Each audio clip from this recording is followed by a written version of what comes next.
Donc, je vous cite un petit peu le Zohar à toute vitesse. Quand on parle dans une synagogue, sachez qu'on pourrit son mazal.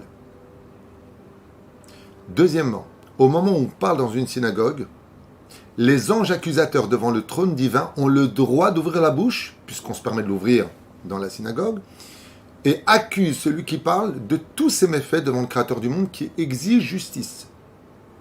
Troisième chose qui est à retenir, c'est qu'on dérange les autres.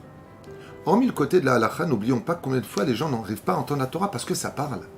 Le Kaddish parce que ça parle, ça dérange.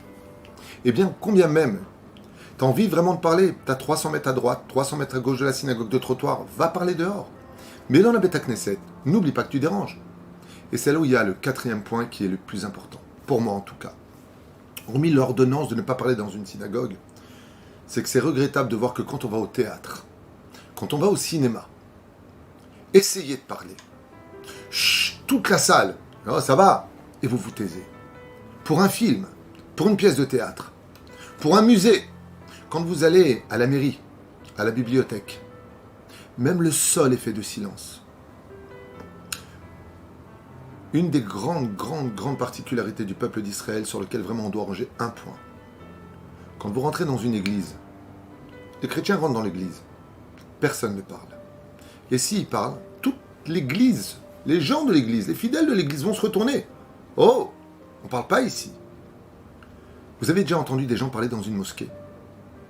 Dans les temples bouddhistes Shaolin, personne ne parle. Et c'est là que nos Chachamim nous disent, quand les anges accusateurs nous accusent, par exemple, de débauche, de vol, de toutes choses immorales, qu'ils aillent se regarder devant un miroir, on pourrait dire. Vous n'êtes pas mieux que nous, si ce n'est que pire. Il y a un point sur lequel les anges accusateurs nous chopent, c'est qu'ils disent, nous, quand on va, en tout cas dans nos temples à nous, dans nos lieux de prière, on se tait. Par contre, vous parlez. Et il faut savoir que cette accusation-là, qui a été relevée par tous nos rabbinim, nous demande de nous taire essentiellement pour cette mesure-là. C'est-à-dire que, comme c'est marqué à Rosh Hashanah, les mérites et les inconvénients de nos fautes montent sur la balance.